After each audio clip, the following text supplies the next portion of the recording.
देखिए trading, trading मतलब व्यापारी। यहाँ एक मतलब व्यापार होता है किसी चीज का, वहाँ पर इसका प्रयोग नेसेसरी है। This is AI tools of also any business. एक बिजनेस का टूल्स मतलब औजार है। क्या है? औजार है। और ये टूल्स एक ऐसा है जो उस बिजनेस को क्या करता है? ड्रॉ करता है। क्या करता है? ड्रॉ मतलब समझ गए ना? इसीलिए कंप्यूटर का नॉलेज होना जरूरी है। और ये भी एग्जाम्पल दिए थे आप लोगों को, जो 10 साल पहले हम लोग कंप्यूटर के बारे में सुनते थे और अभी हम लोग चला रहे हैं, और 10 साल आने के बाद हम लोग कंप्यूटर का एक्सपर्ट बनेंगे। जो हमारे पास कोई आएंगे पूछने के लिए और हम किसी को बताएंगे, या कहीं पर किसी ऑफिस में, अच्छे खासे ऑफिस में कंप्यूटर पे काम करते रहेंगे, है ना? वो कब होगा? जब हमारे पास नॉलेज होगा। समझ गया ना? चलो एडमिशन करवा लिए, अब पढ़ेंगे नहीं तब होगा? नहीं होगा। सब लोग पढ़ाई करते हैं, matric, inter, graduation, PG, PhD, उसी प्रकार से कंप्यूटर में भी है। बेसिक है, डीसीए है, एडीसी है, पीजी, डीसीए, एमसीए है, बीसीए है, कंप्यूटर साइंस है, लैंग्वेज है, बहुत तरह के कोर्सेज है।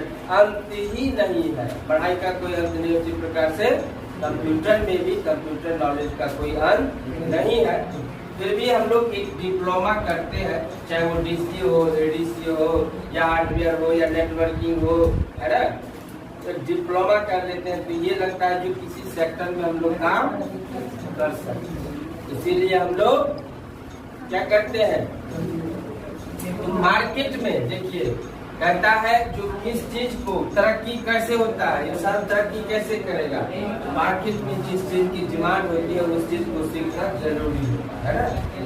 मार्केट में डिमांड क्या है? तो कंप्यूटर नॉलेज। और कंप्यूटर नॉलेज में मान लीजिए अभी क्या डिमांड होता है, तो जैसे बिलिंग्स हो गया, अकाउंटिंग हो गया, इंटरनेट का वर्क हो गया, ऑफिशियल वर्क हो गया, डिजाइनिंग वर्क हो गया, एडिटिंग वर्क हो गया, तरह तरह के। तो एक बेसिक प्रोग्राम हम लोग बनाए, जैसे एडीसी कोर्स है, जिसमें मल्टीपल टाइप्स के मतलब नॉलेज दिए जाते हैं। एक ऑफिस रिलेटेड, अकाउंटिंग रिलेटेड, है ना?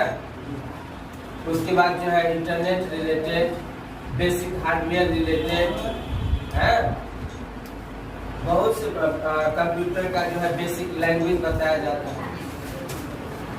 तो एडीसी अगर हम लोग कोर्स कर लेते हैं तो ऐसा लगता है कि हम लोग मार्केट में अगर कहीं पे जाएंगे तो हम लोग काम कर सकते हैं। देखिए अब क्या है, जो एडीसी को ही बना देता है सीटीटी। क्या बना दिया? सीटीटी का पूरा नाम क्या होगा? Computer teacher training. क्या होगा? हाँ, अगर इसी में थोड़ा एडवांस कर देंगे तो कंप्यूटर टीचर ट्रेनिंग क्या होगा? समझ गए ना? तो स्टार्टिंग कहाँ से हुआ? Basic fundamental. क्या होता है? तो कंप्यूटर के बेस, है ना? बेस का मतलब क्या होता है? आधार। क्या होता है?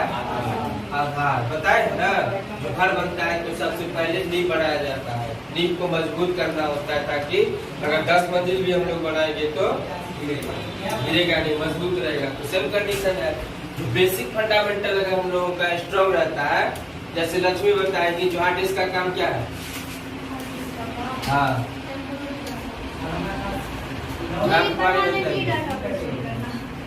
परमानेंटली डाटा को स्टोर करना। अब मान लीजिए हम पूछ रहे हैं, अगर आंसर हमको नहीं मिल रहा है सही तरह से, तो इसका मतलब क्या है? बेसिक कमजोर है, और बेसिक कमजोर रहेगा तो हम लोग सही तरह से काम नहीं कर पाएंगे, फिर हम लोग सही से सीख नहीं पाएंगे। इसीलिए कहा जाता है बेस को मजबूत कीजिए, है ना? मैथ बनाते हैं, मैथ बनाने में सबसे पहले जो घटा गुना भाग सीखते हैं, उसके बाद हम लोग मैथ बनाते हैं। अगर डायरेक्ट मैथ बनाना स्टार्ट कर दिए तो क्या होगा? हाँ, बनाएंगे लेकिन कंफ्यूजन रहेगा, सही तरह से समझेंगे नहीं। तो यही चीज है, समझेंगे नहीं? तो सबसे पहले हम लोगों को क्या करना है? बेस को मजबूत करना है। बेस कैसे मजबूत होगा? तो बेसिक फंडामेंटल में जैसे आप लोगों को क्वेश्चन दिखाया जा रहा है, उस चीज को अच्छी तरह से समझना है, उसको लिखना है। उसके बाद हम लोग क्या करेंगे? समझेंगे अच्छे तरह, है ना। तो बेसिक फंडामेंटल जैसे कंप्यूटर क्या है, कंप्यूटर के कौन कौन से पार्ट होते हैं, किस पार्ट का क्या काम है, हार्डवेयर क्या होता है, सॉफ्टवेयर क्या होता है, कंप्यूटर का बना, क्यों बना, किस लिए बना, ये सब जानकारी हम लोग किस में लेते हैं, बेसिक फंडामेंटल में। किस में लेते हैं, बेसिक फंडामेंटल में। उसके बाद हम लोग क्या सीखते हैं, नोटपैड। तो नोटपैड क्यों सीखते हैं बेसिक फंडामेंटल के बाद, नोटपैड इसलिए सीखते हैं क्योंकि सबसे पहले कंप्यूटर पे एक यूजर जब काम करने के लिए जाता है, यूजर कौन होता है, यूजर कंप्यूटर को चलाने वाले को क्या कहा जाता है, यूजर। यूजर कंप्यूटर को चलाने वाले को क्या कहा जाता है, यूजर। यूज से बना है यूजर, यूज मतलब प्रयोग, है ना, और उसी को यूजर कहा गया, चलाने वाला। जब कंप्यूटर पे हम लोग काम करने के लिए जाएंगे तो या तो कीबोर्ड पकड़ेंगे या माउस पकड़ेंगे, मॉनिटर पकड़ेंगे नहीं पकड़ेंगे, सीपीयू पकड़ेंगे नहीं पकड़ेंगे। तो कीबोर्ड से काम करते हैं, किस चीज से, कीबोर्ड से काम करते हैं। तो कीबोर्ड चलाना सीखना पड़ता है, उसके लिए हम लोग सबसे पहले नोटपैड सीखते हैं। क्या सीखते हैं, नोटपैड सीखते हैं, समझ गए ना। तो नोटपैड में हम लोग कीबोर्ड चलाना अच्छी तरह से सीख जाते हैं। चलाना सीखे ना कीबोर्ड, जो कीबोर्ड में कौन सा बटन से क्या होता है ना, सिंबल कैसे लेते हैं, स्पेशल कैसे यूज करते हैं, फंक्शन कैसे यूज करते हैं, अल्फाबेटिकल कैसे यूज करते हैं, न्यूमेरिकल कैसे यूज करते हैं। तो इसीलिए हम लोग नोटपैड सीखते हैं। उसके बाद हम लोग सीखते हैं एमएस पेंट। नोटपैड के बाद एमएस पेंट क्यों सीखते हैं, यहाँ पर तो हम लोग कीबोर्ड चलाना सीखे, है ना, और यहाँ पर हम लोग माउस चलाना सीखते हैं। दो हाथ है ना, लेफ्ट एंड राइट, इसी दोनों हाथ से हम लोग काम करते हैं। एक हाथ हो गया हमारा कीबोर्ड और एक हाथ हो गया हमारा माउस, इस दोनों को कंट्रोलिंग करते हैं। इसके लिए हमको नोटपैड और एमएस पैड कंप्लीट करना है। एमएस पैड में क्या चलाना सीखेंगे, माउस चलाना, और नोटपैड में कीबोर्ड चलाना। उसके बाद क्या है, एमएस डॉस। एमएस डॉस का पूरा नाम माइक्रोसॉफ्ट डिस्क ऑपरेटिंग सिस्टम। तो कंप्यूटर जब बना, कंप्यूटर स्टार्ट में जब बना तो सबसे पहला उसमें ऑपरेटिंग सिस्टम के रूप में जो दिया गया उसी का नाम है एमएस डॉस। क्या नाम है, एमएस डॉस। एमएस डॉस क्या होता है, इसमें कितने मोड होते हैं, इसमें कैसे काम करते हैं, तो हम लोग आगे समझेंगे। फिलहाल में ये समझ लेते हैं जो एमएस डॉस का पूरा नाम है Microsoft disk operating system. Microsoft क्या है, जिस सॉफ्टवेयर के पीछे में एमएस लगा हुआ है तो हम लोग समझ जाएंगे ये माइक्रोसॉफ्ट कंपनी के द्वारा बनाया गया है। किसके द्वारा बनाया गया है, माइक्रोसॉफ्ट कंपनी जो सॉफ्टवेयर बनाती है। क्या बनाती है, सॉफ्टवेयर बनाती है। और माइक्रोसॉफ्ट कंपनी बिल गेट्स का है, और बिल गेट्स ने ही एमएस डॉस को बनाया है, और उन्होंने उनको लॉन्च किया। दरअसल में डॉस का निर्माण किया आईबीएम कंपनी के द्वारा। किसके द्वारा, IBM, international business machine single disk operating system. और उसके बाद तरह तरह के ऑपरेटिंग सिस्टम आ गया। ये डॉस को क्या किया गया कि उसको उसमें इनबिल्ड कर दिया, एक ऑपरेटिंग सिस्टम में सिस्टम सॉफ्टवेयर के रूप में उसको जोड़ दिया। तो एमएस डॉस के बारे में समझ गए हम लोग। उसके बाद क्या है, वर्डपैड। वर्डपैड क्या होता है, वर्डपैड भी एक सिस्टम सॉफ्टवेयर है। तो नोटपैड जैसा है उसी प्रकार से वर्डपैड है। नोटपैड की अपेक्षा वर्डपैड में कुछ ज्यादा कमांड्स होता है, ऑप्शन होता है, विकल्प होता है। तो कमांड को हम लोग ऑप्शन बोलते हैं, ऑप्शन को विकल्प बोलते हैं। क्लियर।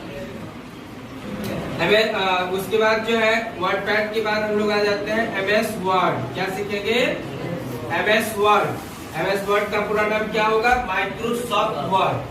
अब इसमें क्या सीखते हैं हम लोग, लेटर एप्लीकेशन फॉर्म बनाना। क्या सीखते हैं, किसी भी ऑफिस में जब हम लोग काम करने के लिए जाते हैं तो उसमें मान लीजिए हमको क्या देगा काम, जो कोई भी फॉर्मेट दे दिया, बोलेगा इसको बना करके दीजिए, है ना। वो कौन से सॉफ्टवेयर में तैयार करेंगे? MS वर्ड में। कौन से सॉफ्टवेयर में? MS वर्ड में तैयार करेंगे। तो ध्यान रखना है, जो MS वर्ड में क्या काम होता है, तो लेटर एप्लीकेशन फॉर्म तैयार किया जाता है। क्या तैयार किया जाता है? लेटर और एप्लीकेशन फॉर्म तैयार किया जाता है। उसके बाद है MS एक्सेल। क्या है? देखिए अभी क्या बोल रहे हैं, मतलब कोई भी सॉफ्टवेयर ही है, वो सॉफ्टवेयर जो बना, उस सॉफ्टवेयर का भी कोई ना कोई कारण है। MS वर्ड क्यों बना? लेटर एप्लीकेशन फॉर्म बनाने के लिए। एक्सेल क्यों बना? डेटा एंट्री का काम करने के लिए एक्सेल बनाया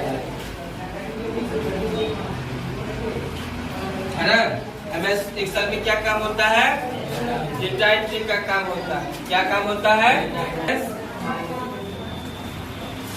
पावर पॉइंट। पावर पॉइंट क्यों सीखते हैं? तो इसमें प्रेजेंटेशन बनाया जाता है। प्रेजेंटेशन जानते हैं ना? प्रेजेंटेशन एक प्रकार का कार्यक्रम है।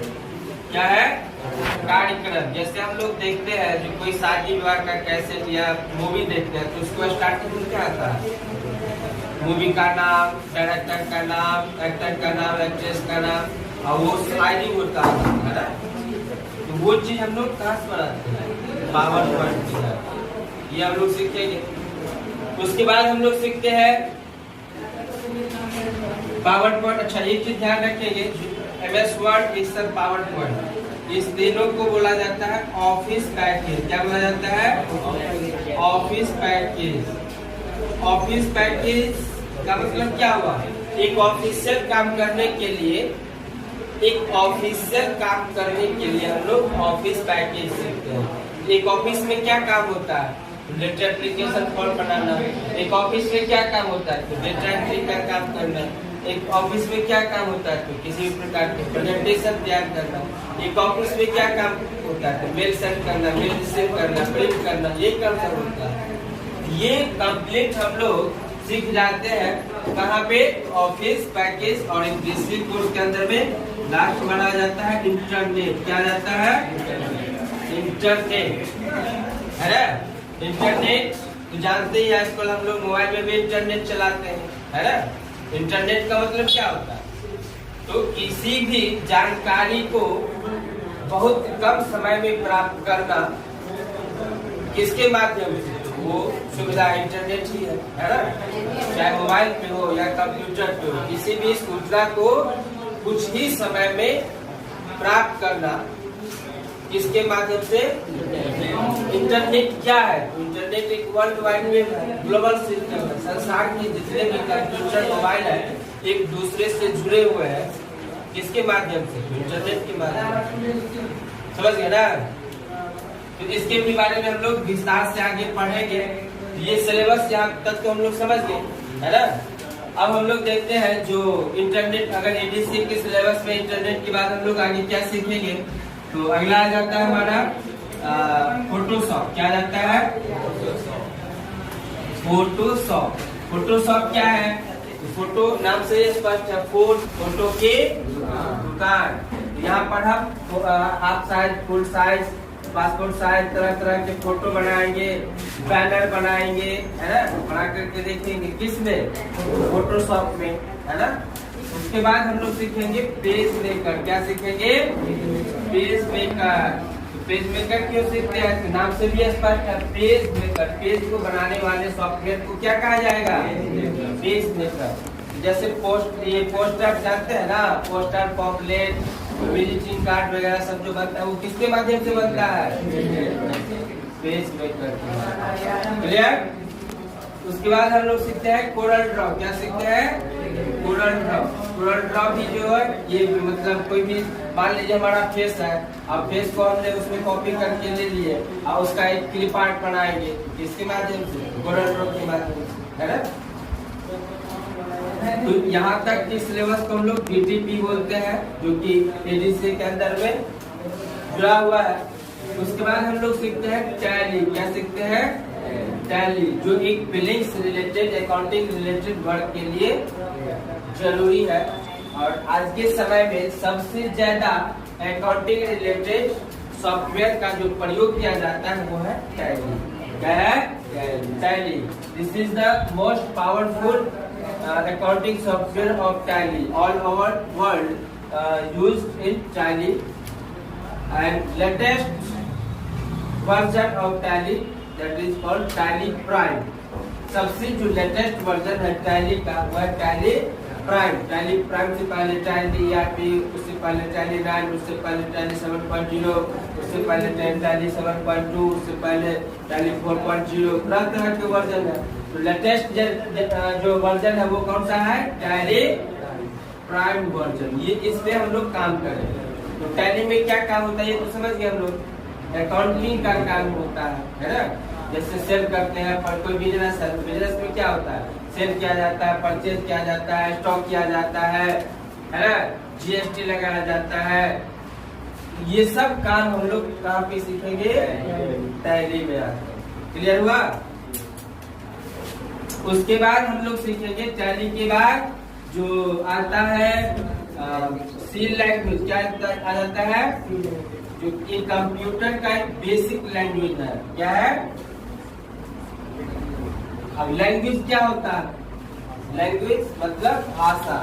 लैंग्वेज मतलब भाषा। क्या होता है? भाषा। भाषा क्या है? भाषा क्या है? हम एक दूसरे से बातचीत कर पाते हैं भाषा के माध्यम से। अभी हम लोग कौन सा लैंग्वेज यूज कर रहे हैं? हिंदी है। तरह तरह के लैंग्वेज यूज करते हैं, जैसे हिंदी हुआ, मैथिली हुआ, अंग्रेजी हुआ। उसी प्रकार से कंप्यूटर का भी अपना लैंग्वेज होता है। हमारी भाषा को कंप्यूटर नहीं समझता और ना ही हम कंप्यूटर की भाषा को हम समझते हैं। कंप्यूटर सिर्फ जानता है बाइनरी लैंग्वेज। क्या जानता है? Binary language. ध्यान रखना है, क्या जानता है? Binary language. और हम लोग जानते हैं अल्फाबेटिकल, जो मतलब हिंदी, इंग्लिश, यही सब जानते हैं। अब इस दोनों के बीच में एक कंपाइलर होता है जो हमारी भाषा को समझ करके कंप्यूटर को समझाता है और कंप्यूटर की भाषा को हमें समझाता है। कौन होता है वो? क्या कहलाता है? कंपाइलर। क्या कहलाता है? Compiler. That is called the translator. जैसे एक विदेशी हमारे देश में आते हैं और वो सिर्फ इंग्लिश बोलते हैं, और एक ऐसा पर्सन जो कहीं अगर तीर्थ स्थल के पास दुकान कर रहे हैं और वहाँ पर कोई विदेशी आ गया और उस विदेशी की भाषा को वो नहीं समझते हैं, वहाँ पे एक पर्सन होता है जिसे कहा जाता है ट्रांसलेटर। क्या कहा जाता है? ट्रांसलेटर कहा जाता है। वो क्या करते हैं? तो जैसे विदेशी बोला उसकी भाषा को समझ करके दुकानदार को समझा दिया, है ना। अब दुकानदार कुछ बोला, दुकानदार की भाषा को समझ करके उस विदेशी को समझा दिया। अब दोनों के बीच में क्या कर रहा है? वो वार्तालाप करवा रहा है। उसी प्रकार से हमारे कंप्यूटर में भी जो कंपाइलर होता है उसका काम क्या है? हमारी भाषा को कंप्यूटर तक पहुंचाना, कंप्यूटर की भाषा को। समझ गए ना? यही होता है कंप्यूटर में लैंग्वेज। यही चीज हम लोग आगे सीखेंगे। और इसमें अगला जो हम लोग सीखेंगे हिंदी और इंग्लिश टाइपिंग। ये तो हम लोग स्टार्टिंग से ही स्टार्ट कर देते हैं। जो सबसे ज्यादा इम्पोर्टेंट है हिंदी इंग्लिश टाइपिंग, है ना। हिंदी इंग्लिश टाइपिंग जो है, जैसे कोई भी वैकेंसी निकलता है तो उसमें मांग करता है ना। मांग करता है कि नहीं मांग करता है? क्या कितना होना चाहिए? तो 30 से मिनिमम 30 WPM वर्ड पर मिनट, है ना, से लेकर के 40 WPM वर्ड पर मिनट इतना होना चाहिए हमारा टाइपिंग स्पीड मिनिमम। आगे बहुत, है ना, किसी का 80 होता है, 90 होता है, बहुत सारे स्पीड होता है। हम लोग मिनिमम रखते हैं कि 30 से 40 का स्पीड होना चाहिए। समझ गया ना? तो क्या नाम आपका? गुलजार और सोनू। इसको फटाफट नोट कर लीजिए अगर जिनको नहीं लिखा हुआ। बुझ गया?